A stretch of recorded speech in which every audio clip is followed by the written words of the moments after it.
அனைவருக்கும் இன்னொரு வணக்கம். நாங்கள் உங்களுக்கு தெரியும், இலங்கையில் நுவரெலியா பிரதேசத்தில் நேற்று வாகனம் வந்து பல உயிர்களை காவு வந்திருக்கிறது. ஸோ அந்த இடத்துல நாங்கள் நின்று கொண்டு பேசுகிறோம். பாருங்கள், மிகவும் ஆழமான ஒரு பிரதேசம்.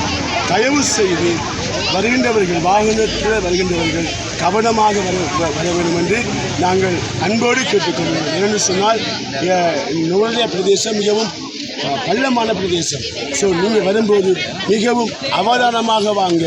வாகன சாரதிகளை தயவு செய்து கையெடுத்து கும்பிடுகிறோம். நீங்கள் வரும்போது கவனமாக வருமாறு உங்களை அன்போடு கேட்டுக்கொள்கிறோம். நன்றி.